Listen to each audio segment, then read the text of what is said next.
Hello, good evening, सत श्री अकाल, नमस्ते। कैसे हैं आप सब? बहुत बहुत स्वागत है आप सभी का ट्रिप बोहेमिया पर, where we are to evolve, to learn and to live life out of the box. Start करते हैं आज का डिस्कशन। आज का डिस्कशन एक स्पेशल प्रेजेंटेशन की तरफ हमें लेके जाएगा, और हमारा आज का टॉपिक जो है वो हमारे टॉपिक ऑफ डिस्कशन से बहुत रिलेटेड है, वो है इंडियन पेंटिंग्स। तो सबसे पहले तो बहुत बहुत स्वागत है आप सभी का यूट्यूब चैनल आर्ट बाय शिका पर। और आई होप यहाँ पर आप शायद पहली बार आए हो, क्योंकि ये नया हमने स्टार्ट करा है। और अगर आप पहले से यहाँ पर हैं और आपने नया नया इसको डिस्कवर कर लिया है तो बहुत अच्छी बात है। आप इससे बिल्कुल अपने आप को रूबरू करा लें और get familiar to this channel. इस पे हम सारा डिस्कशन आर्ट से रिलेटेड करेंगे, फाइन आर्ट से रिलेटेड, पेंटिंग से रिलेटेड। हम उसमें जितने भी पॉसिबल टाइप्स ऑफ पेंटिंग हैं, जितने भी ज़बरदस्त आर्टिस्ट हुए हैं, जितने भी मीडियम्स ऑफ पेंटिंग हैं, और पेंटिंग से रिलेटेड कुछ भी जो हम सीख सकते हैं वो आपको यहाँ पर मिलेगा। धीरे धीरे हम सब कुछ ऐड करते जाएंगे। We'll try to also add all the important elements and of the curriculum of your syllabus and all the important topics जिसके हेल्प से पेंटिंग को आप सीख सकते हैं, not only as a hobby but as a profession. तो अगर आप पेंटिंग को या आर्ट को या फाइन आर्ट्स को एज अ हॉबी या फिर एज अ प्रोफेशन अपनाना चाहते हैं, दोनों केस में आपको ये चैनल बहुत हेल्पफुल लगेगा। और आज के डिस्कशन की तरफ चलते हैं। आज हमने बात करनी है इंडियन पेंटिंग्स की, folk पेंटिंग्स की। वो पेंटिंग्स जो हमारे देश में हमसे भी ज़्यादा पुरानी है, हमसे बहुत ज़्यादा पुरानी है। और ये आर्ट का कल्चर जो है ये अभी से स्टार्ट नहीं हुआ है, ये बहुत सदियों से चला आ रहा है। और ये बात अलग है कि आज की डेट में अब तो बहुत बेटर हो गया, बट आई रिमेम्बर कि जब मैं सब्जेक्ट्स चूज़ करी थी तो हमारे पेरेंट्स को यही बात ज़्यादा फेमिलियर थी कि साइंसेस फील्ड जो है ज़्यादा इम्पोर्टेंट होती है, फिर कॉमर्स एंड फिर आर्ट्स। इसकी एक हायरार्की बनी हुई थी, ऑल्दो बिल्कुल सच नहीं है ना। एक्चुअली में सब्जेक्ट्स में हायरार्की होती ही नहीं है, सारे सब्जेक्ट्स की अपनी इम्पोर्टेंस होती है। और फाइन आर्ट्स भी हायरार्की में कहीं ऊपर या नीचे नहीं है, वो इक्वली इम्पॉर्टेंट और ब्यूटीफुल सब्जेक्ट है। एंड हमारी कंट्री में पहले बहुत प्रेवलेंट था, और आर्टिस्ट्री, आर्टिशंस और ये आर्ट पेंटिंग्स ये बहुत प्रेवलेंट थी और बहुत इम्पोर्टेंट थी। इनफैक्ट इनको बहुत टाइम पहले से लग्जरी माना जाता था। राजा महाराजा जो भी बहुत ही प्रेस्टिजियस और इम्पोर्टेंट पीपल होते थे सोसाइटी के, in terms of being famous, having luxuries, having fame, having money, having contacts, वो लोग अपने लाइफ के इम्पोर्टेंट मोमेंट्स को कैप्चर करने के लिए got their paintings made by specially requesting and calling artist, क्योंकि उस टाइम पे कैमरा भी नहीं होता था जब पेंटिंग स्टार्ट हुई थी। तो पेंटिंग्स की इम्पोर्टेंस तो बहुत ज़माने से है। बीच में कुछ टाइम के लिए हम लोग भूल गए थे, है ना। इंसान है ना, तो बहुत ब्रिलियंट हमारा ब्रेन है, पर हम उसका एक आधा % यूज़ करते हैं, तो ब्रिलियंस से अभी हम दूर हैं। इसलिए काफ़ी कुछ जो पहले जब ह्यूमंस होमोसेपियंस इवॉल्व होने स्टार्ट हुए थे, जो वो सीख चुके हैं वो हमारे ब्रेन में है, बट हमें वो मालूम नहीं है। सो वो एवोल्यूशन की पूरी जर्नी कभी कभी हम भूल जाते हैं, और भूल जाते हैं कि आर्ट बहुत अमेजिंग है। तो पूरी जर्नी पे भी धीरे धीरे बात करते रहेंगे, क्योंकि बहुत लंबी जर्नी रही है आर्ट की। बट अभी बात करते हैं कि वो कुछ पेंटिंग्स जो इंडिया में काफ़ी सालों से हैं। हम ये पेंटिंग्स हम सदियों से नहीं कह सकते, पर ये पेंटिंग्स आप ये कह सकते हैं कि लगभग सेंचुरीज से हैं, है ना। और मतलब ये ब्रिटिशर्स के टाइम से पहले से थी, जो उन्होंने हमें कॉलोनाइज करा, तो ये पेंटिंग्स थोड़ी सी चेंज होने लगी, बट उससे पहले से थी, अभी भी हैं। और ये पेंटिंग्स आपको हैंडीक्राफ्ट पर, आपको हमारे जो ओरिजिनल क्लोथ्स है, specially cotton clothes, cotton saris, khadi के चद्दर्स एंड कारपेट्स होते हैं जो सिल्क कारपेट्स एंड एटसेट्रा, इन सब में ज़रूर नजर आएगी। तो हमारे यहाँ पे आर्ट को हर फॉर्म में इस्तेमाल करा गया, यूज़ करा गया, और बहुत ज़्यादा लार्ज कम्युनिटी हमारे देश की है जो आर्ट को एज अ लाइवलीहुड बनाकर काफ़ी टाइम से चली आ रही है और अभी भी एग्जिस्ट करती है। तो आज हम कुछ फोक पेंटिंग्स देखेंगे जो लाइवलीहुड का भी जरिया है और जो बहुत ब्यूटीफुल और इंट्रिकेट होती हैं। और मज़ेदार पता है क्या होती है? 2 डायमेंशनल होती है। हमारे यहाँ पे जो पेंटिंग्स का कल्चर है वो 2 डायमेंशनल है। 2D में ही हम उस बात को समझ जाएंगे जो 3 डायमेंशनल में हम इस दुनिया में देखते हैं। तो ये मज़ेदार है। तो 3D को 2D में कैप्चर करना without giving it any depth. Painting में डेप्थ और 3 डायमेंशन आने से बहुत मज़ा आता है, पर अगर आप उसको दिए बिना भी पेंटिंग को मजेदार बना सकते हो तो फिर तो कुछ बात है ना। तो एक्सप्लोर करते हैं। रेडी?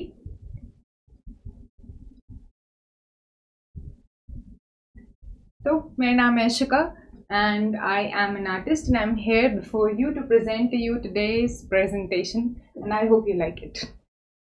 Indian paintings. आपको यहाँ पे एक नाम ट्रिप बोहेमिया नजर आ रहा होगा. This is related to our company. So our company, the name is made up of two very special words, trip and bohemia. Trip मतलब गलती करना और bohemia मतलब out of the box life जीना. तो हम यहाँ से कहना चाह रहे हैं कि ट्रिप का मतलब जर्नी भी होता है. तो गलती करते करते अपने इस जीवन के सफर में उनसे सीखते जाओ and plan your life. Right your life in such a way that you live out of the box. आप डिब्बे में मत जियो, है ना. आपके लिए एक डिब्बा बना दीजिए, इसी में मत जियो. ठीक है. तो देखते हैं आर्ट हमें कैसे बाहर लेके जाती है. स्टार्ट करते हैं प्रिंसिपल ऑफ पेंटिंग से before we exactly jump on to the types of Indian arts. ठीक है. ये प्रिंसिपल्स क्या है? प्रिंसिपल्स देखने से तो रूल्स जैसा साउंड करता है ना. तो आप इसको रूल्स मत समझो, इतने स्ट्रेंजर नहीं है. पर ये आप ये देख सकते हो कि इंपॉर्टेंट कंपोनेंट्स हैं, उनके बारे में कुछ इंपॉर्टेंट फीचर्स हैं, करेक्टरिस्टिक्स हैं. और ये प्रिंसिपल्स पता है कहाँ से मिले हैं?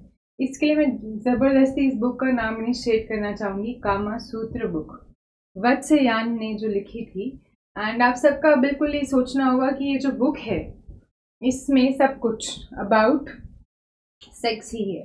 बट ऐसा नहीं. इसमें आर्ट के बारे में बहुत ब्यूटीफुल चीज़ें बहुत अच्छे से डिस्क्राइब करी गई हैं, बताई गई हैं. And it's a beautiful journey. इसको आप पढ़ेंगे तो आपको बहुत कुछ और सीखने के मिलेगा apart from just about the things that you are expecting. इसके अलावा आपको बहुत कुछ सीखने को मिलेगा, चाहे वो आर्ट हो, चाहे वो लाइफ हो, एंड चाहे वो डेली क्या कहते हैं रोज़मर्रा की हमारी एक्टिविटीज़ हो, गतिविधियाँ, उनके बारे में. राइट. चलो फिर देखते हैं. तो वहाँ पर षड अंग, है ना, 6 पार्ट्स, 6 इंपॉर्टेंट प्रिंसिपल्स जो हैं वो मेंशन करे गए हैं पेंटिंग के. And let's just go through them quickly. Right. रूप भेद. रूप यानी कि फॉर्म, वैरायटी ऑफ फॉर्म. रूप भेद. भेद मतलब भिन्नता होना, अलग अलग होना. तो रूप में भेद होना, वैरायटी होना फॉर्म में. अगर आपके पास एक पेंटिंग है तो उसकी फॉर्म्स में जितनी वैरायटी होगी. फॉर्म क्या होता है? आप फॉर्म को मान सकते हैं कि अगर हम कोई भी स्ट्रक्चर, कोई भी शेप को ड्रॉ करें तो एक फॉर्म है. अब अगर हम ह्यूमन फिगर ड्रॉ करें वो एक फॉर्म है. अगर हम क्लाउड्स ड्रॉ करें वो एक फॉर्म है. अगर हम स्टिल लाइफ ड्रॉ करें, हमने एक बुक ड्रॉ कर दी, या कुछ फ्रूट्स ड्रॉ करें वो एक फॉर्म है. अगर हमने एक ट्राइंगल ड्रॉ कर दिया वो एक फॉर्म है. तो इस तरीके से बहुत सारी अलग अलग फॉर्म्स हो सकती हैं. तो हम अगर ज़्यादा फॉर्म्स डालेंगे अपनी पेंटिंग में, ज़्यादा वैरायटी रखेंगे, तो this can enhance our painting. दूसरा अंग जो है, दूसरा प्रिंसिपल जो है प्रमाणम. प्रमाण मतलब प्रपोर्शन. तो प्रमाणम से हम कहना चाह रहे हैं कि जो भी ऑब्जेक्ट्स हैं, हमने कहा उनमें वैरायटी होनी चाहिए, ज़्यादा है. पर अगर उनमें फॉर्म जो हमारे ने यूज़ करी है, हमने जो यूज़ करी है, जो हमारी पेंटिंग में है, अगर उसमें सही प्रपोर्शन से उसको यूज़ नहीं करेंगे और ज़्यादा भी हम यूज़ करें तो फिर कंफ्यूजन होगा. अगर सेम पेंटिंग में अपने पास ह्यूमन भी है, एनिमल भी है, तो आपको उसमें इस तरीके से प्रपोर्शंस को एक्यूरेटली यूज़ करना है कि पहचान में आए कि कौन सी चीज़ कौन सी है. अब आप ह्यूमन के अगर बॉडी पार्ट्स ड्रॉ करें, सपोज हैंड्स, तो अगर आप हाथों को सिर से बड़ा ड्रॉ कर देंगे, है ना, तो या तो उसका कुछ माइथोलॉजिकल या कुछ स्टोरी में सिग्निफिकेंस हो तो अलग बात है. अदरवाइज अगर आप ऐसा करेंगे तो पहचानना मुश्किल हो जाएगा, फॉर्म्स को डिफ्रेंशिएट करना मुश्किल हो जाएगा. तो हमें अब प्रपोर्शन का ध्यान रखना है, किस प्रपोर्शन में कौन सी चीज़ ड्रॉ होनी चाहिए. तो प्रपोर्शन पे अगर जितना हम काम करेंगे पेंटिंग उतनी खूबसूरत बन सकती है. नेक्स्ट चीज इज भाव. भाव तो ऐसा वर्ड है जो शायद आप में से कोई ही होगा जो नहीं जानता होगा इसका अर्थ. जो लोग हिंदी जानते हैं वो भाव का अर्थ जानते हैं. भाव से बना भावनाएं, है ना, फीलिंग्स की बात यहाँ पे करें. स्पेशल यहाँ पे जो फोकस है कि कलर्स के थ्रू हम कुछ फीलिंग्स जनरेट करें. आपको मालूम है कलर्स फीलिंग्स से रिलेटेड होते हैं. जैसे रेड कलर आपको किसके बारे में बताता है? या तो वो हीट के बारे में आपको डिनोट करता है, या फिर मे बी डेंजर के बारे में, या फिर फियर्सनेस, एंगर के बारे में. तो ऐसे ही रेड कलर के बहुत सारे डिनोशंस हो सकते हैं, मतलब हो सकते हैं. उससे काफ़ी सारी फीलिंग्स राइज कर सकती हैं, है ना, एंड काफ़ी सारी फीलिंग्स को अराउज कर सकता है। ऐसे ही अगर हम बात करें येलो कलर की, तो येलो से शायद आपको सनी एनवायरनमेंट याद आए, and sun is a very vibrant and bright thing, बहुत ब्राइट, आपको ब्राइट और लाइट और आपको अच्छा फील हो, क्योंकि सनी डे, जिस दिन सन आता है वो अच्छा दिन होता है, उस दिन प्लांट्स अच्छे से अपना खाना बना पाते हैं, अच्छे से फ्रूट्स दे पाते हैं और हम उनसे फिर अपना खाना ले पाते हैं, तो यू कैन एक्सपेक्ट दैट। या फिर हम बात करें ब्लू कलर की, तो आपको कामनेस फील होगी, थोड़ी पीस शांति की तरफ हम जा रहे हैं, राइट, एंड सो ऑन। तो वो कह रहे हैं कि हमें पेंटिंग में भाव ऐड करना है, अलग अलग कलर्स को यूज करके अलग शाइन लानी है, अलग फीलिंग्स को पोर्ट्रे करना है। Next fourth important part is immersion of emotions. अब हमने पहले इमोशन डाले कैसे, कलर से। अब हम बात कर रहे हैं लावण्य योजनम। योजनम यानी कि योजना, यानी कि उसको युक्त बनाने, पेंटिंग को ये योजना उसमें डालनी है, क्या, लावण्य, इमोशंस डालने। अब इमोशन का यहाँ पर मतलब है एक्सप्रेशंस।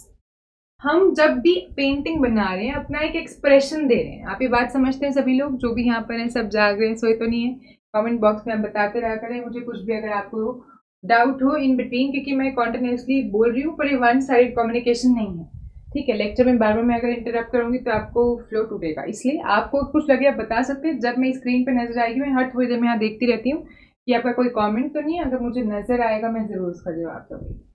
हाँ, वापस आता है लावण्य योजना। तो आपको इमोशंस डालने, कैसे इमोशंस, अब सिर्फ रंगों की बात नहीं करें, हम बात करें एक्सप्रेशन की।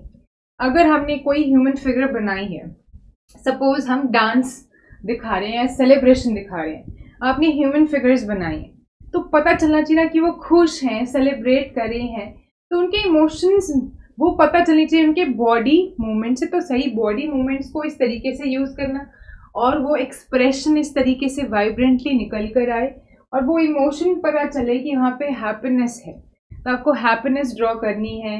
या अगर वॉर के लिए आप कुछ ड्रॉ कर रहे हो तो आपको कैसे फियर्सनेस ड्रॉ करनी है, रेज कैसे ड्रॉ करना है, ये चीज़ जो है आपको अपनी पेंटिंग में अगर आप ऐड कर पाए तो वो और ब्यूटीफुल हो जाएगी। नेक्स्ट इज सादृश्यम, portrayal of likeliness of the subject. अब हम अगर दृश्य मतलब सीन, हम जब स्टोरी कोई अपनी पेंटिंग में पोर्ट्रे कर रहे हैं, जरूरी नहीं है वो स्टोरी कोई एग्जिस्ट करती स्टोरी हो या फिर कोई बहुत इंपॉर्टेंट स्टोरी ऑफ सिग्निफिकेंस हो, जैसे कि हमारे लिए रामायण है ना, या फिर महाभारत एंड सो ऑन।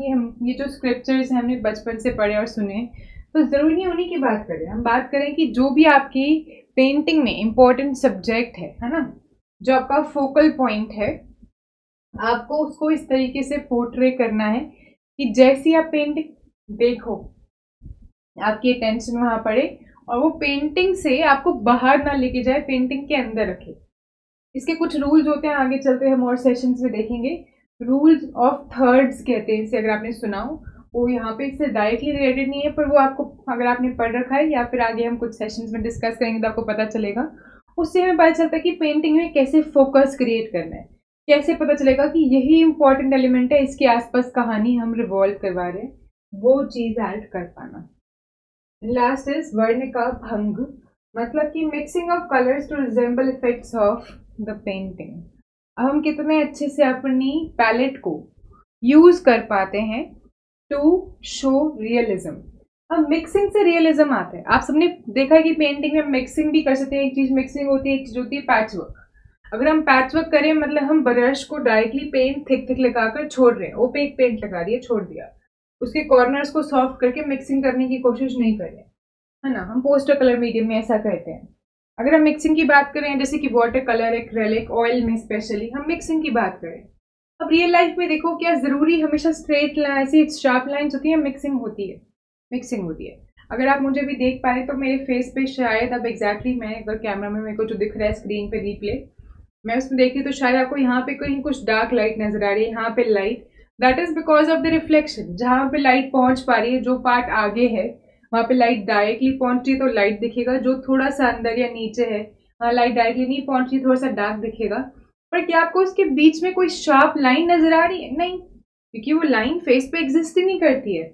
वो ही हमें जो लाइट और डार्क का डिफरेंस नजर आ रहा है लाइटिंग के चक्कर में आ रहा है, तो मिक्सिंग है ना। इसी तरीके से मैं तो अपने आप को ही स्क्रीन पर देख के जज होकर आपको बता रही हूँ। आप आसपास एनवायरमेंट में और चीज़ें देख सकते हैं, इसमें तो मैं ये नहीं कर पाऊंगी। यहाँ पे तो डार्क लाइंस है ना, कि वर्ड्स को अलग से मुझे प्रेजेंटेशन में बैकग्राउंड से अलग करना था, तो मैंने स्पेशली शैडो भी और डार्क इफेक्ट ऐड करा है। पर इन जनरल अगर आप कहीं भी देखेंगे तो आपको रियल लाइफ में मिक्सिंग नजर आएगी। अगर आप स्काई देखेंगे तो स्काई में अगर आप सनसेट या सनराइज देखते हैं तो कितने सारे कलर्स होते हैं।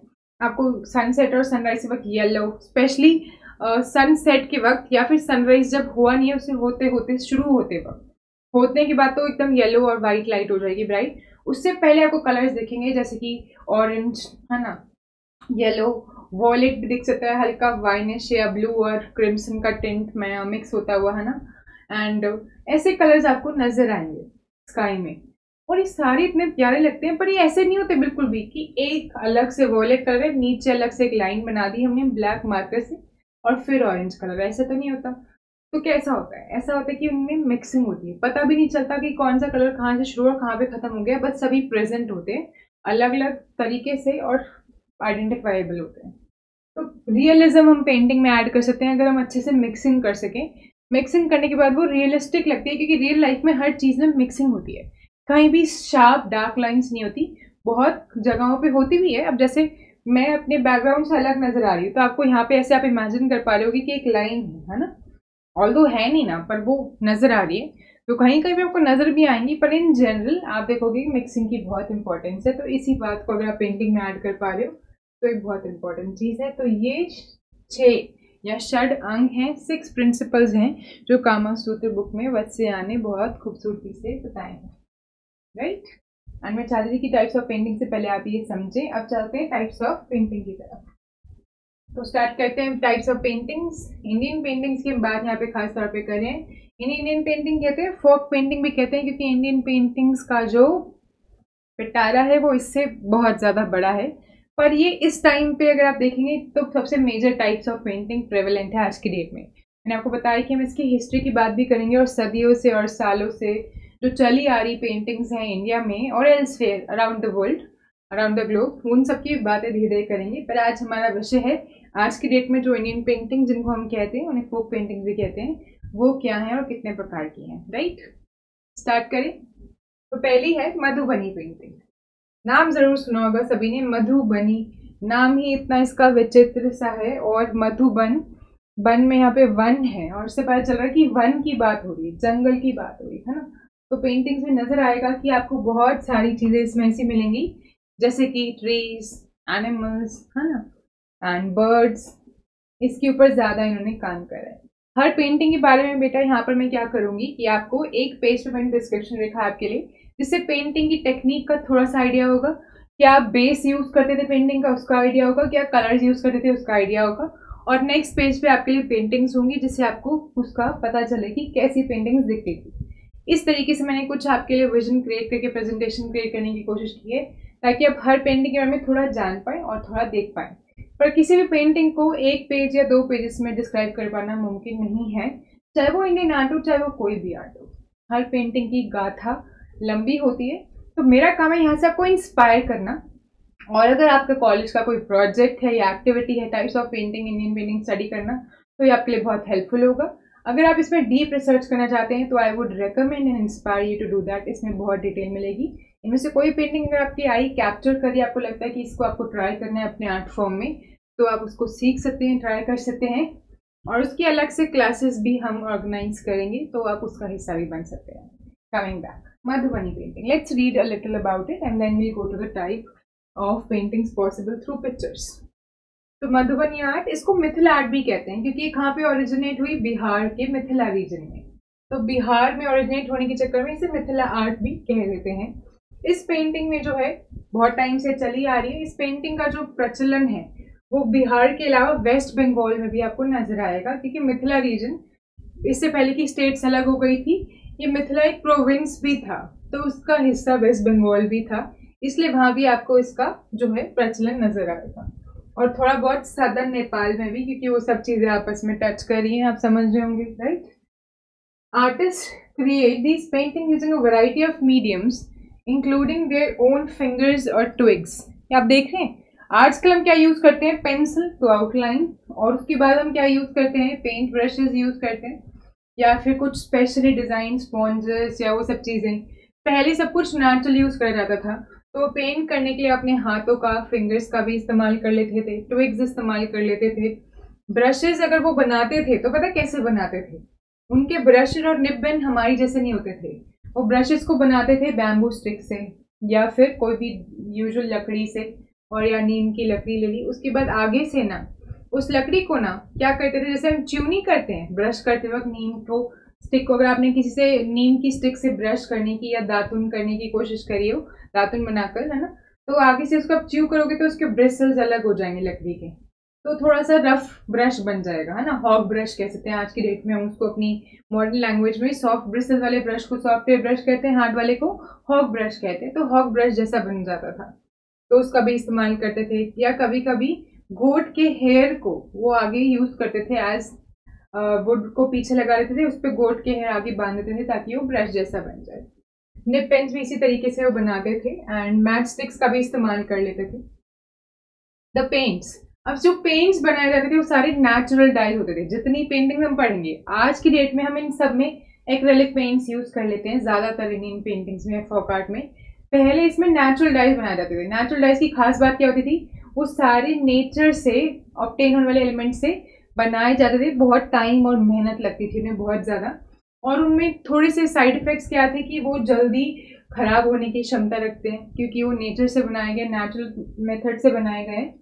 तो ऑल्दो उनके ऊपर बहुत सारे ऐसे काम करे जाते थे, जैसे कि हम आज के डेट में वार्निश लगा देते हैं, है ना, उस टाइम पे क्या करते थे, ग्लू को लगा देते थे नीचे से। मे बी पेंटिंग हमने एक कपड़े पे करी, कपड़े पे पेंटिंग करने के बाद नीचे से उसमें थोड़ा सा हीट ऑन कर दी और ऊपर से ग्लू लगा रहे, ताकि साथ में वो वार्म भी रहे, अच्छे से वो स्प्रेड हो पाए, और फिर वो एकदम एक लेयर बन जाएगी। तो हम सेफ्टी का काम करते थे, पर फिर भी नेचुरल कलर्स में टेंडेंसी ज्यादा होती है कि उनपे फंगस लग जाए, अगर ज्यादा कहीं से उनको मॉइस्चर मिल गया, कहीं से पानी आ गया उस पर, तो एंड सो ऑन। ठीक है, तो आपने सोचो कि natural colours they are close to food preparation, जैसे कि प्लांट प्रोडक्ट से डिफरेंट चीजें हमने ली, उनको ड्राई करा, उनको फिर फाइन पाउडर करा, फिर उसके बाद उनको प्योरीफाई करा, छाना, फिर लिक्विड बनाया, ऐसे कर करके बहुत लंबा प्रोसीजर रहता था। तो नेचुरल डाइज पे बहुत रिलाई करा जाता था। आजकल हम उसकी जगह एक्रिलिक पिगमेंट्स यूज कर लेते हैं, अगर हम इन्हें आर्ट भी करते हैं तो।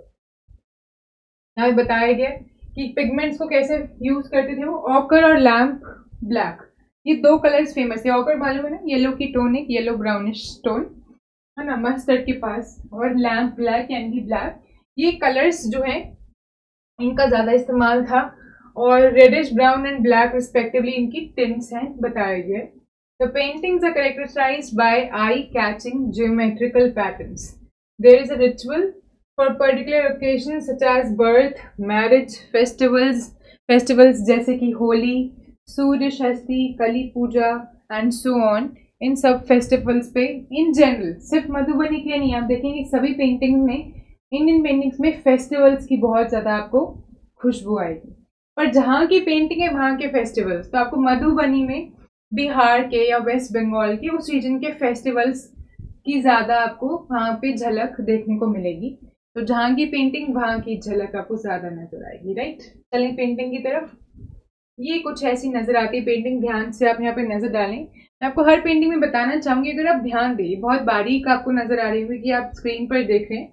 मैं चाहूंगी कि आप ये सारी फोटोज जो है आप गूगल पर सर्च करें या इंटरनेट पे कहीं भी सर्च करें, आपको पता चलेगा। आप इनको जूम करके देख सकते हैं, राइट। कर तो हम यहाँ भी सकते हैं, काम नहीं कर सकते, ओके, नहीं कर सकते, मुझे लगा था कर सकते हैं, नहीं हो पा रहा तो मान लेते नहीं कर सकते हैं। आप करके देखें तो आपको एक चीज नजर आएगी, यहाँ पे ना सब जगह डबल लाइन है। डबल लाइन समझते हैं, जैसे कि एक तो होता है हमने एक सर्कल एक लाइन से बना दिया, एक होता है हमने दो लाइन बनाई और उसके बीच का गैप फिल कर दिया या उसको वाइट छोड़ दिया, उससे क्या हो गया, एक आउटलाइन बन गई। आपने कभी मेहंदी लगाते हुए देखा है किसी को? तो आपने देखा होगा, जैसे हमारे यहाँ तो जैसे वेडिंग्स पे या फेस्टिवल्स पे मेहंदी का बहुत प्रचलन है, स्पेशली वुमेन जो है वो मेहंदी लगवाते हैं, मेल्स भी लगाते हैं पर मोस्टली वुमेन लगवाते हैं, और वो बड़ा अच्छा सा कलर और डिजाइनिंग हो जाती है। बेसिकली नेचुरल टैटू जैसा है। टैटूज भी जैसे जेंडर स्पेसिफिक नहीं होते, मेहंदी भी कोई भी लगवा सकते हैं, पर जनरली हमारे यहाँ वुमेन ज्यादा लगवाती हैं एज पर अ ट्रेडिशन। तो आपने देखा होगा उसमें भी वैसे करते हैं, वो डबल लाइन देते हैं, उससे नीटनेस आती है और बाउंड्री का पता चलता है ना, कलर स्प्रेड करते हुए। तो इस आर्ट की, मधुबनी की फेमस और सबसे आइडेंटिफाइंग चीज क्या है कि यहाँ पे लाइंस डबल होंगी, जिससे कि आपको पता चलेगा कि हाँ ये मधुबनी है। और काम आपको नजर आ रहा है कि बहुत ज्यादा देखो एनिमल्स बनाए गए हैं और राधा कृष्णा, ये आपको दिखेगा कि जो भी जिस टाइप के गॉडेसेस को वर्शिप करा जाता है उस स्टेट में, जिस भी फॉर्म में गॉड या गॉडेस को वर्शिप करा जाता है, वो पेंटिंग्स में आपको नजर आएंगे। यहाँ पे आप देखें तो है ना, जंगल से एलिमेंट्स भी उठाए गए हैं। एंड यहाँ पे आप देखें तो दोबारा से कोई स्टोरी प्रिडिक्ट करी गई है ना, स्टोरीज का भी इस्तेमाल करते थे, जो भी जैसे जो भी माइथोलॉजिकल कैरेक्टर्स हैं या ट्राइबल पीपल हैं, वहाँ पे जो भी स्टोरी प्रेवलेंट है। और हर चीज में आप देखेंगे डबल लाइंस है, आउटलाइन है, और पूरा एरिया भरा हुआ है। तो ये भी एक इम्पॉर्टेंट फीचर है मधुबनी का कि सारा एरिया भरा भरा होगा, right. Next we move to Pattachitra paintings. Pattachitra, पट्ट मतलब क्लॉथ और चित्र पेंटिंग, पिक्चर बना रहे हैं, तो क्लॉथ पे पेंटिंग।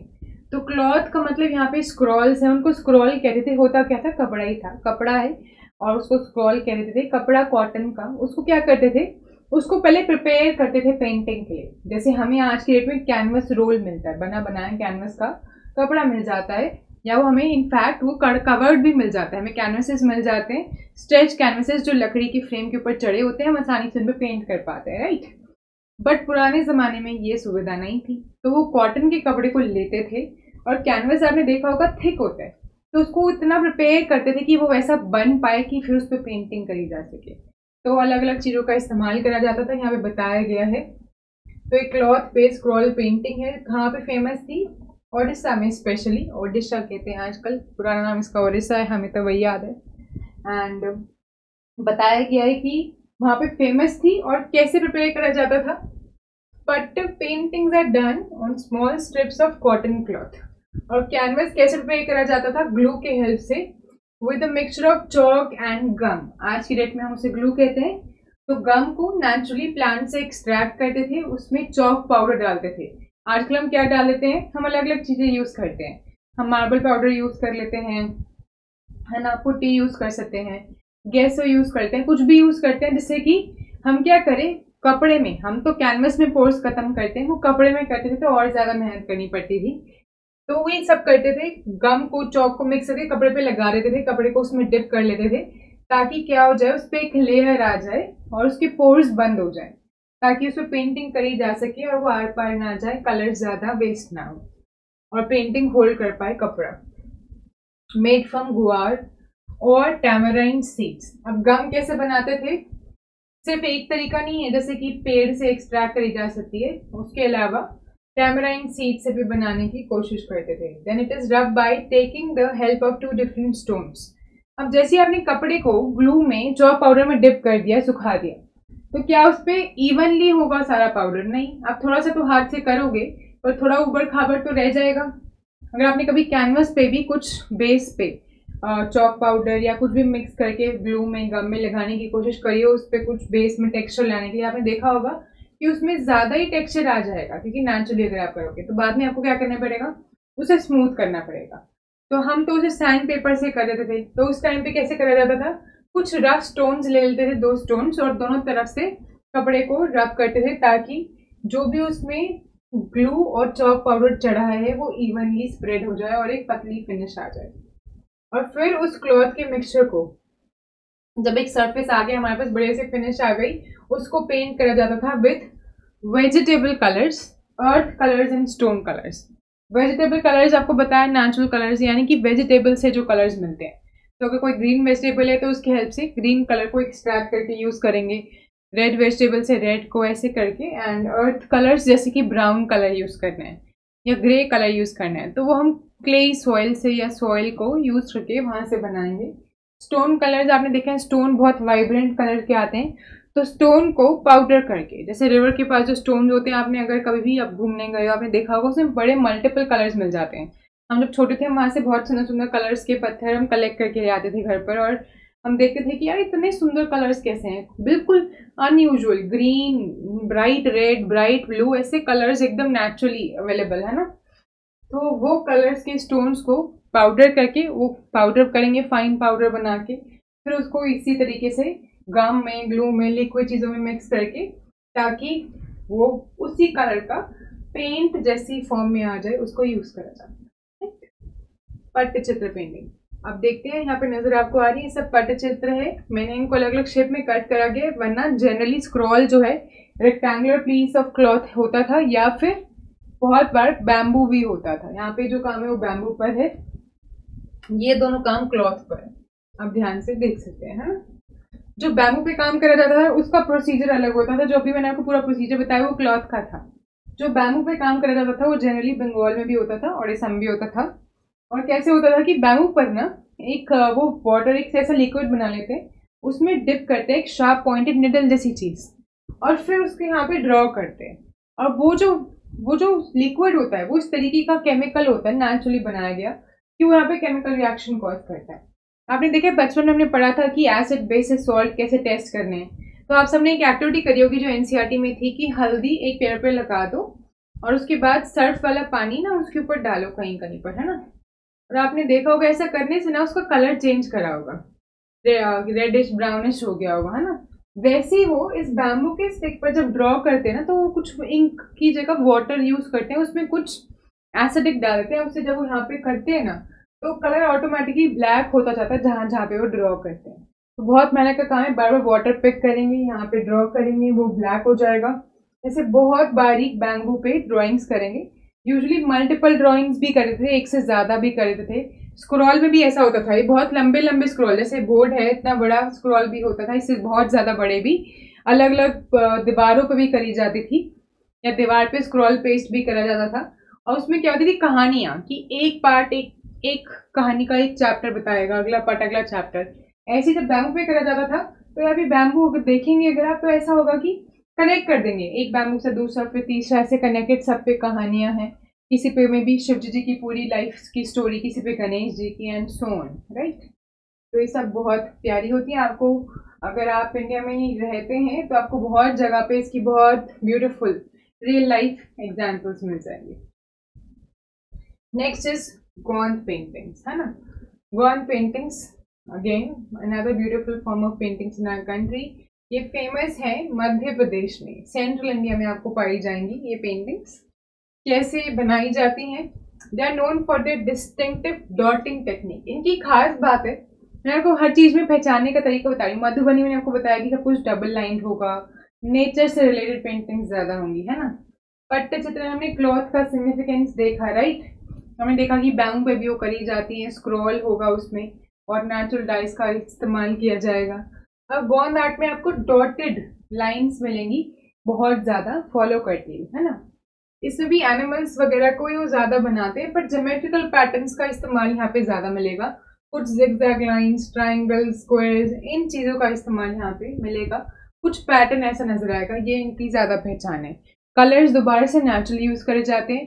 कैनवस के लिए यहाँ पे कपड़ा भी यूज कर लेते हैं, और वॉल भी यूज कर लेते थे, पेपर भी यूज कर लेते थे, ठीक है। सभी कुछ इंटरचेंजेबली इस तरीके से नजर आएंगे। अब ध्यान दो, मुझे नहीं पता पिक्चर में आपको ये नजर आ रहा है कि नहीं, पर मुझे क्लोजअप यहाँ पे नजर आ रहा है। वो डॉटेड पैटर्न, ज्योमेट्रिकल पैटर्न है। आप देखो यहाँ पे उन्होंने दो एनिमल्स पोर्ट्रे करने की कोशिश करी है, एक बर्ड है, एक एनिमल है। ये कुछ हिरन या डियर जैसा लग रहा है ना, कह सकते हैं। और एक ये बर्ड है, मान लो स्पैरो है। अब देखो इनकी बॉडी में अलग अलग टेक्सचर्स करे गए। ये वाले पार्ट में एक अलग पैटर्न है जिसको रिपीट करा गया है, यहाँ पे स्टार्स को रिपीट करा गया है, यहाँ पे अलग पैटर्न को, एंड सो ऑन। अगर आपको नजर आ रहा है तो नहीं यार, तो अपनी बात को सुन के यकीन कर सकते हैं। ऐसे यहाँ पे देखो, यहाँ पे पेड़ बनाए गए। अब पेड़ की ब्रांच में ब्लू कलर तो बेस है, और उसके बाद ना सारी डॉटेड लाइन्स है, dot dot dot dot dot dot dot dot. यहाँ पे जो है कुछ एनिमल्स बनाए गए, इनकी बॉडी पे फिर से डॉटेड लाइन्स है। सिमिलरली यहाँ पे शायद ये पीकॉक्स बनाए गए, तो वैसे ही काम। तो इनमें कुछ ज्योमेट्रिकल पैटर्न्स का इस्तेमाल किया जाएगा शेडिंग करते वक्त नेसेसरीली। ये इसकी स्पेशल पहचान है, ठीक है, इसलिए ज्यादा डिस्टिंक्टिवली बात पता चलेगी। Next types, Paitkar paintings. ये भी एक फोक आर्ट की जबरदस्त फॉर्म है, और ये कहाँ की प्रचलित है, झारखंड की। झारखंड में सबसे ज्यादा ये आपको नजर आएगी। The paintings are created by Bengali painters known as chitrakar या chitrakars, which literally means picture makers, है ना। आजकल तो हम किसी भी आर्टिस्ट को चित्रकार कह देते हैं, पर वहाँ से नाम आया था। ये सब जो नाम है कहीं ना कहीं से ओरिजिनेट करे। आर्टिस्ट भी किसी ने ओरिजिनेट करा है, गूगल भी किसी ने ओरिजिनेट करा है। आजकल हम सर्च इंजन की जगह हम सर्च करने को ही, नेट पे सर्च करने को ही हमने एक वर्ब बना दिया कि गूगल कर लेना, राइट। और एक्चुअल में ये नाम जो है इस चीज के लिए वर्ब की तरह नहीं है, ये एक कंपनी है, एक सर्च इंजन की तरह इंट्रोड्यूस हुआ था और वही उसका अभी एक्चुअल पर्पस है। तो वो इतना यूज करते हैं तो हमने उसको अपनी मर्जी से एक वर्ब बना दिया। वैसे ये वर्ड चित्रकार है, right. The painting depict fascinating stories about origins of life, Hindu mythology, legends, as well as tribal lifestyles, rituals and festivals. मैंने आपको पहले ही बताया कि सभी इंडियन आर्ट के बारे में थोड़ा कॉमन बात है कि उसमें आपको फेस्टिवल्स, वहाँ के गॉड गॉडेसेस, वहाँ के लेजेंड्स के बारे में कहानियां मिलेंगी। बट आप इसको डिफ्रेंशिएट कैसे कर सकते हो?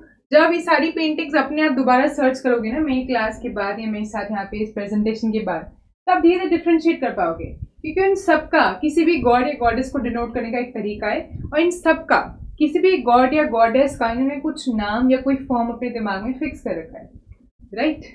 तो वैसे भगवान एक होते हैं, है ना। एक कलेक्टिव कॉन्शियसनेस, लाइफ को या यूनिवर्स को या हमारी क्रिएटिंग पावर को हम गॉड कहते हैं, राइट। तो वैसे गॉड एक ही चीज है, एक ही है जो भी है ना। बट हम इनको अलग अलग फॉर्म और नाम देते हैं ताकि हमारे दिमाग में, है ना, God is a very big concept, तो वो छोटा करके हम समझने की कोशिश करते हैं। तो उसके हमने कुछ फॉर्म्स दे दिए हैं, कुछ फेसेस बना दिए, कुछ पिक्चर्स बनाई ताकि हम उसे समझ पाए। अल्टीमेटली पावर वही है। तो हर स्टेट में उसको अलग अलग तरीके से स्टडी करा गया है और इसलिए आपको पेंटिंग में डिस्टिंक्शन धीरे धीरे पहचान में आने लग जाएगा, जैसे ही आप एक टाइप की 10-10, 12 पेंटिंग देखेंगे, राइट। पेंटिंग्स यहाँ पे नेचुरल यूज करे गए हैं, लीव से, फ्लावर से और ट्री बार्क से बनाए जाते हैं। जो पेंट ब्रशेस भी हैं, जैसे आपको बताया था, गोट हेयर का इस्तेमाल करके बनाए जाते हैं, वुड का इस्तेमाल करके बनाए जाते हैं। ये भी पैथकार पेंटिंग्स भी पट्टचित्र की तरह स्क्रोल पे करी जाती हैं। आप पी वर्ड भी कॉमन देख सकते हो, मैंने जानबूझ के इसलिए इनको साथ में भी रखा है ताकि आपको याद रहे। तो ये भी स्क्रोल पे यानी कि कपड़े पे करी जाती है। कपड़े को फिर उसी तरीके से प्रिपेयर करा जाता है गम से, चौक मिट्टी से, ताकि वो इस काबिल बन सके कि उसके ऊपर पेंट करा जा सके, ठीक है ना। और इसमें भी क्या है, जैसे कि आपको मैंने बताया था पट्टचित्र में है, कुछ सीरीज ऑफ पेंटिंग एक कहानी बताएंगे, वैसे उसी फॉर्म में इसको करा जाता है, ठीक है। एंड चलते हैं फिर इसकी शक्ल की तरफ। आपको नजर आ रहा है कुछ? ये देखो, इन्होंने यहाँ पे पेंटिंग का कुछ पैटर्न पकड़ा हुआ है, एक चैप्टर, दूसरा चैप्टर, तीसरा चैप्टर। एक जान की मैंने पिक्चर यूज करी, इसमें पता चलेगा कि अलग अलग चैप्टर्स को डिनोट करा जाता है। अब देखो यहाँ पे भी कुछ मोशन दिखाया जा रहा है, कुछ लोग, ट्राइबल लोग ट्रैवल कर रहे हैं जंगल में। अगर इन पेंटिंग्स को आप जूम करके देखोगे तो यहाँ पे ट्राइबल लेडीज हैं, पानी कलेक्ट कर रही हैं। इधर आप देखोगे तो दोबारा कुछ ट्राइबल लोग हैं, प्रोबेबली फेस्टिवल के लिए शायद डेकोरेशन कर रहे हैं, सेलिब्रेट कर रहे हैं। तो अल्टीमेटली वही सब दिखाया जा रहा है सिमिलर तरीके से, बट हर बार दिखाने का तरीका और कलर्स, और यहाँ पे आप कलर्स पे इम्पोर्टेंस दो। तो आप देखोगे मधुबनी में कुछ कलर्स पे ज्यादा इंपॉर्टेंस थी, ब्राइट कलर्स, ब्लू, है ना, रेड, ग्रीन, ऑरेंज। यहाँ पे आप देखोगे डिफरेंट कलर्स पे इंपॉर्टेंट है, ऑकर नजर आ रहा है, रेडिश ब्राउन नजर आ रहा है, व्हाइट नजर आ रहा है। तो आप देखेंगे हर पेंटिंग के टाइप में उन्होंने कुछ स्पेसिफिक कलर्स पे इंपॉर्टेंस दी, क्योंकि ये कलर्स नेचुरली बनाते थे तो इनके पास सारे कलर नहीं थे। तो जिस रीजन में जो फ्रूट या वेजिटेबल या कलर को बनाने का तरीका आसानी से उपलब्ध था, वो उन कलर्स का इस्तेमाल करके ही अपनी पूरी फीलिंग्स को एक्सप्रेस करते थे एक पेंटिंग के फॉर्म में, तभी ये ज्यादा खूबसूरत है। Next is Kalamkari, goes without saying, सबने सुना होगा। और कलम का मतलब हम सब जानते हैं, पेन। तो कलमकारी से पता चलता है कि इसमें बारीक काम होगा, ज्यादा मिनिएचर काम होगा, और इस तरीके से आपको लगेगा जैसा आजकल आज की डेट में हम मंडाला आर्ट में यूज करते हैं या कोई भी बहुत मिनिएचर पेंटिंग में हम यूज करते हैं, डिटेल वर्क नजर आएगा आपको इसमें, ठीक है। तो ये भी एक और ट्रेडिशनल इंडियन आर्ट फॉर्म है। अगेन ये कपड़े पे करी जाती है और आपको बहुत ज्यादा ये नजर आएगी अलग अलग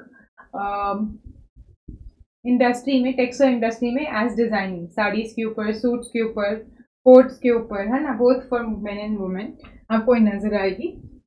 The process begins with preparing the fabric, followed by sketching and design. क्योंकि बहुत बारीक डिजाइन है तो इसमें अलग से स्केचिंग करनी पड़ती है। इससे पहले जो पेंटिंग्स हमने देखी हैं बहुत बार उसको आर्टिस्ट डायरेक्टली ड्रॉ कर देते थे पेंट ब्रश से, पर इसके लिए क्योंकि बहुत बारीक काम है इसके लिए आपको पहले अलग से स्केचिंग करनी पड़ेगी, ड्राइंग करनी पड़ेगी कपड़े के ऊपर, फिर नेचुरल डाइज लगाए जाएंगे। और अब इसका काम बाकी सबसे अलग है।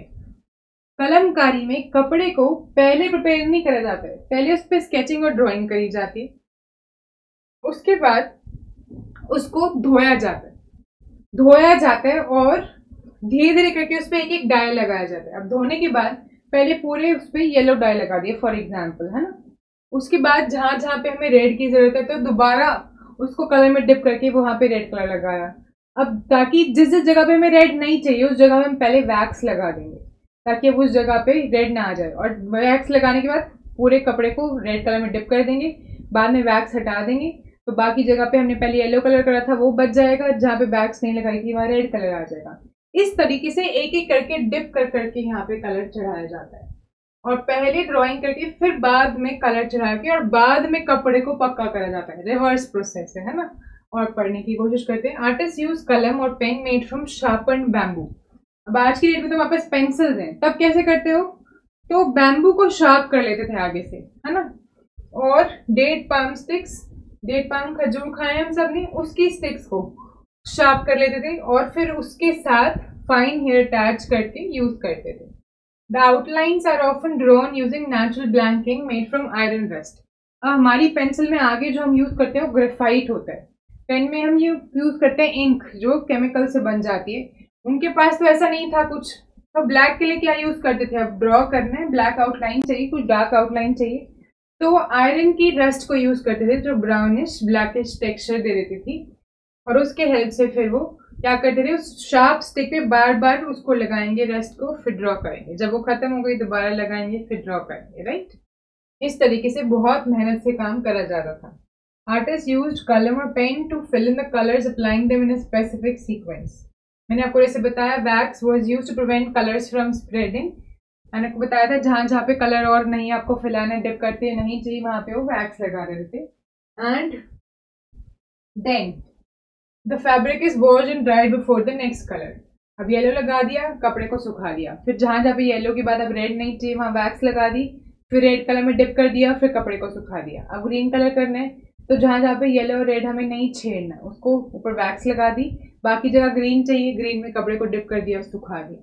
इस तरीके से ज्यादा लंबा प्रोसेस है, पर इसकी पेंटिंग में क्योंकि इतनी मेहनत करी जाती थी तो उतनी फीलिंग भी होती थी और उतना ही उसमें आपको नजर आएगा, काम नजर आएगा कि artisan has actually poured himself or herself into the work, नजर आएगा आपको, ठीक है। अब इन पेंटिंग्स पे ध्यान दो, आप देख रहे हैं आपको पैटर्न चादरों पे, साड़ीज पे, कारपेट्स पे नजर आएंगे, बहुत ब्यूटीफुल पैटर्न्स हैं। आप देखेंगे कलमकारी में बहुत बारीक, सुंदर और एकदम आंखों को मोह लेने वाली बिल्कुल बारीक माइन्यूट पैटर्न्स हैं। पीकॉक का डिजाइन है ना, एंड पान के पत्ते का डिजाइन, बहुत सारे डिजाइन से बहुत कॉमन आपको नजर आएंगे, flowers and all. Next we come to Warli paintings. Warli paintings wall पर करी जाती थी और ये मुझे बहुत पसंद है पर्सनली।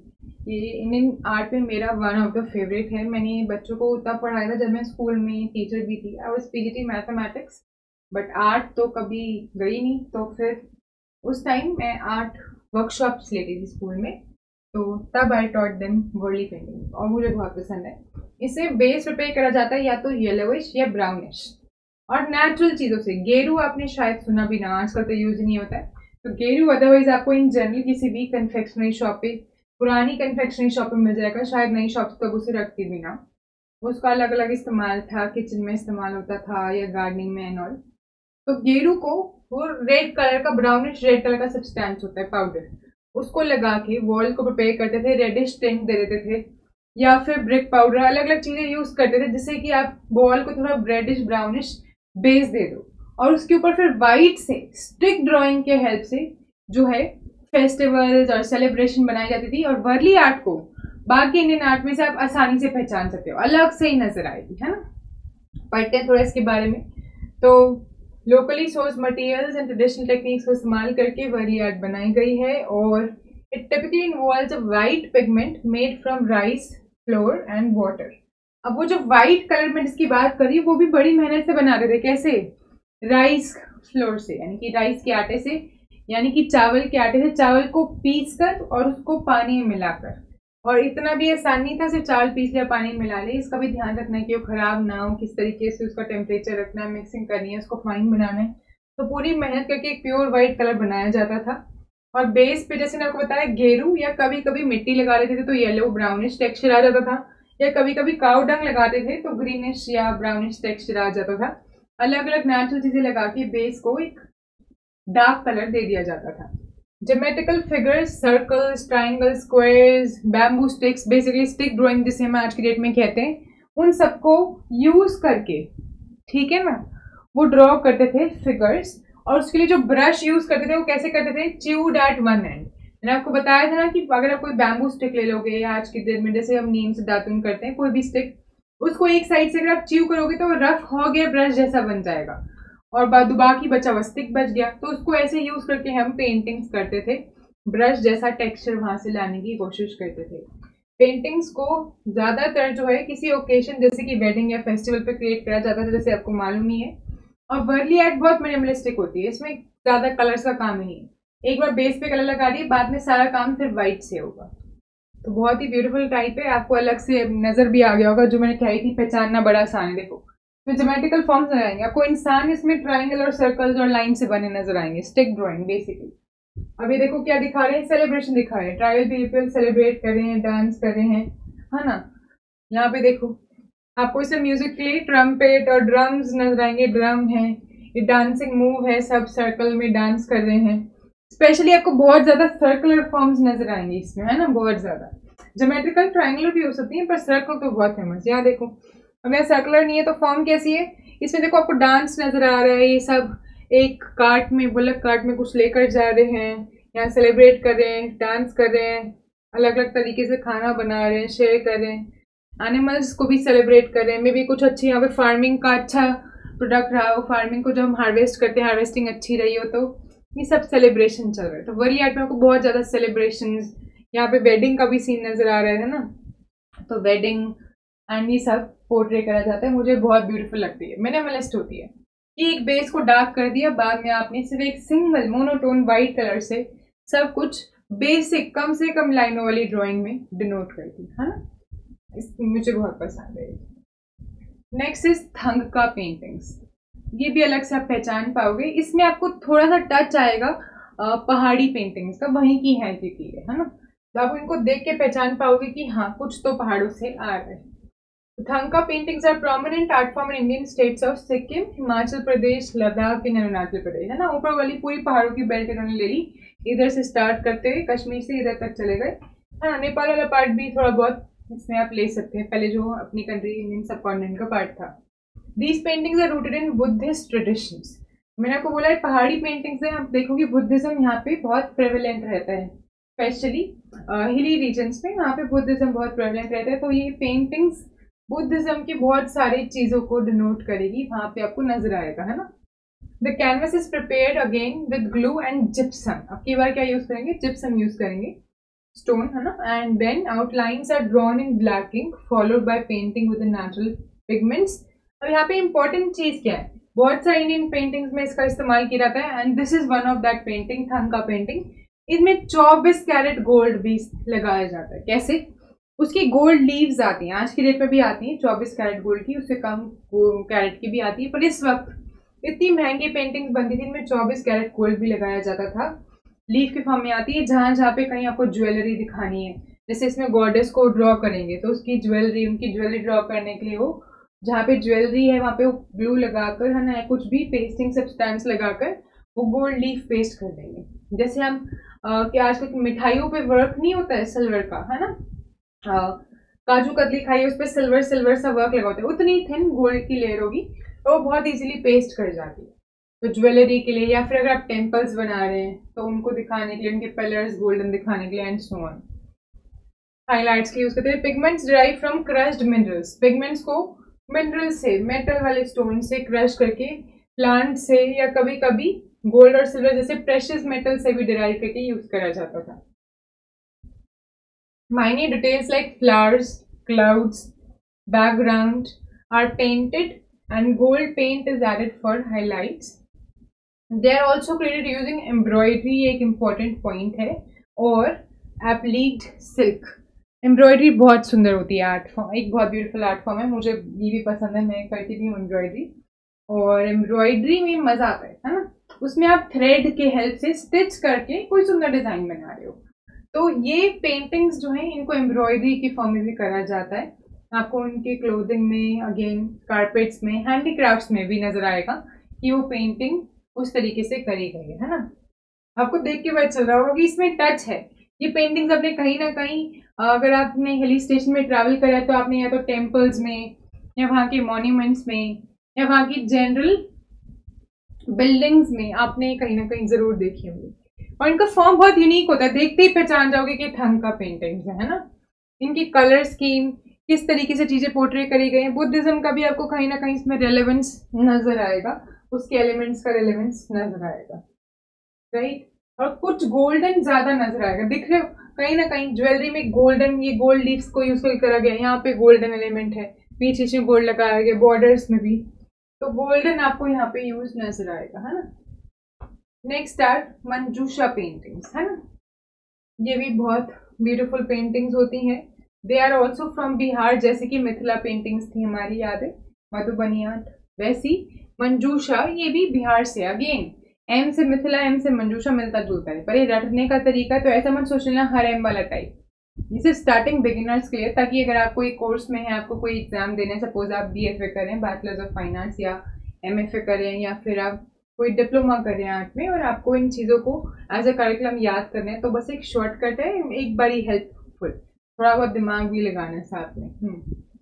तो ये भागलपुर बिहार में फेमस है for the vibrant colours and बहुत इंट्रिकेट डिटेल्ड काम। जैसे हमने इससे पहले कलमकारी में देखा था, वैसे ही मंजूषा पेंटिंग में भी आपको डेलिकेट और इंट्रिकेट काम नजर आएगा, है ना।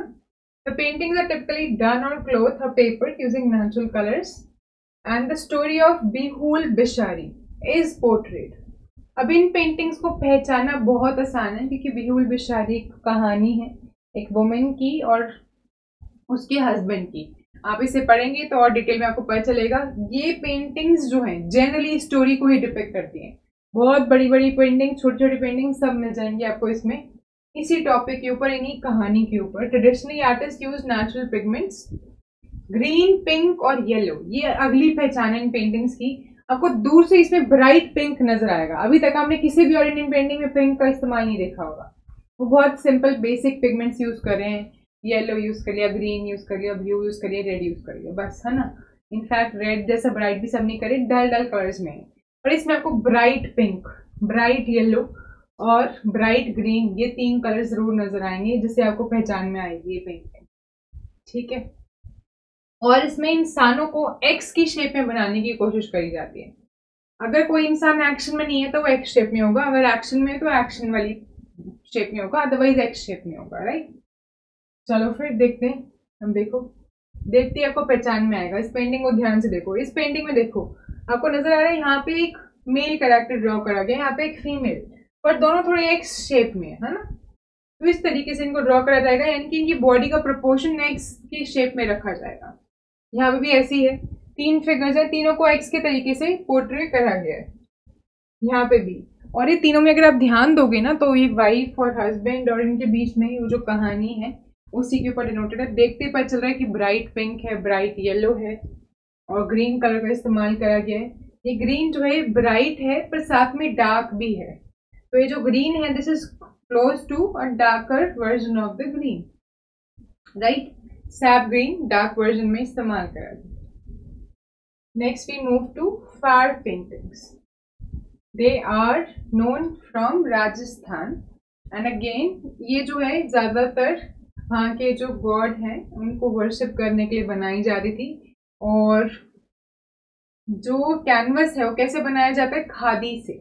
और कैसी खादी से, अब यहाँ पे वो ध्यान रखते हैं कि वो रफ खादी यूज करे, रफ कोर्स, मोटी होगी, रफ होगी थोड़ी, है ना।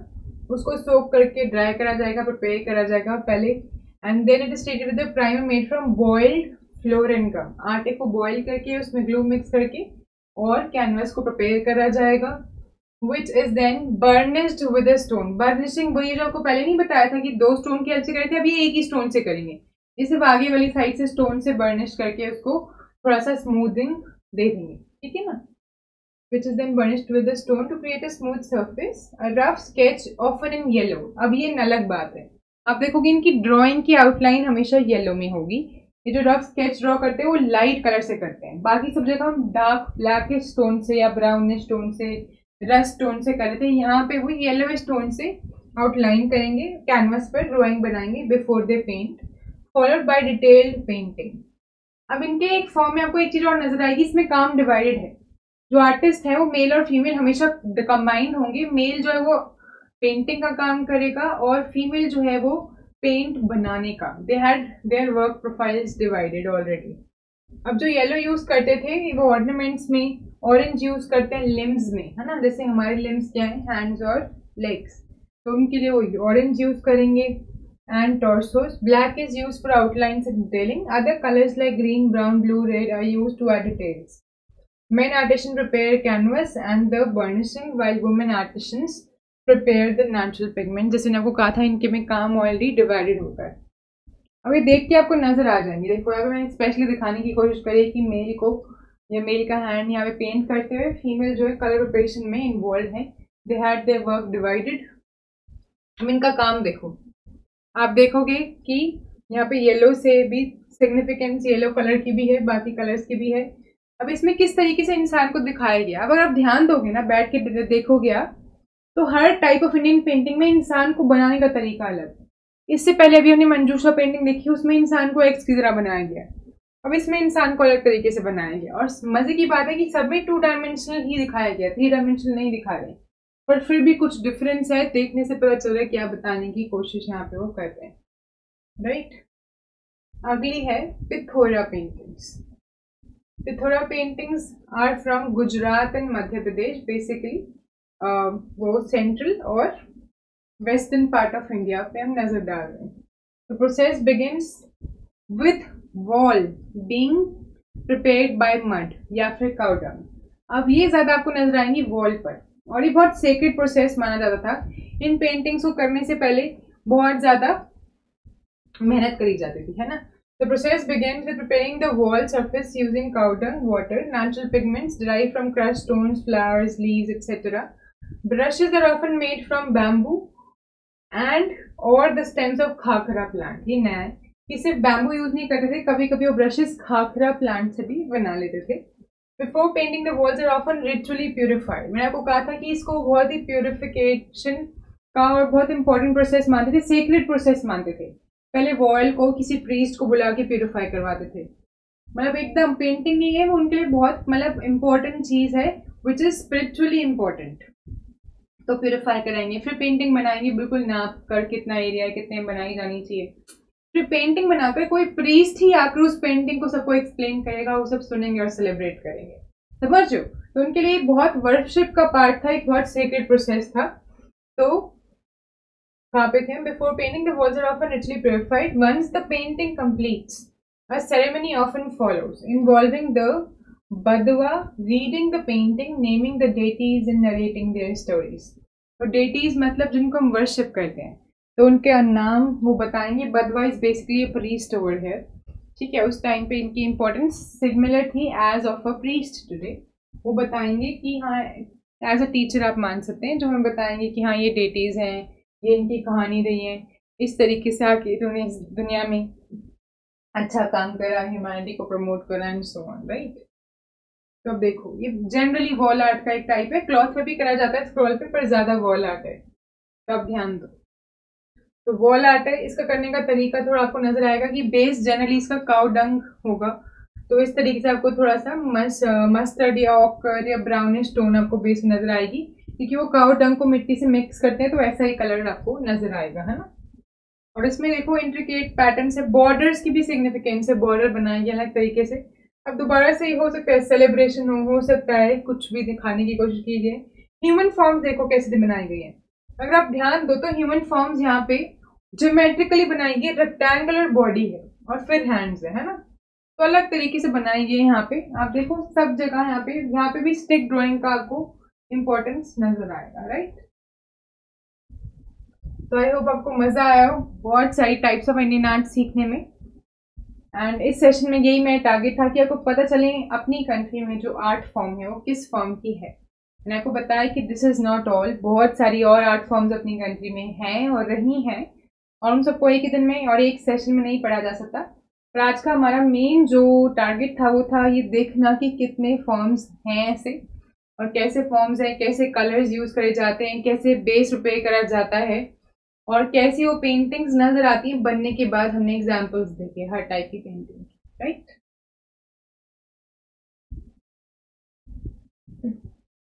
तो आई होप आपको सीखने में मजा आया हो, बहुत कुछ सीखने को मिला हो, और ऐसे और एंगेजिंग सेशंस के लिए जिसमें आपको आर्ट के बारे में और जानकारी मिले, टाइप्स ऑफ आर्ट या टाइप्स ऑफ आर्टिस्ट या फॉर्म्स ऑफ आर्ट या मीडियम्स, या इनमें से किसी चीज़ की भी डिटेल स्टडी या पेंटिंग स्टेप बाय स्टेप कैसे बनानी है एटसेट्रा, कोई भी और जानकारी की जरूरत हो तो आप यहाँ पे जरूर आते रहे।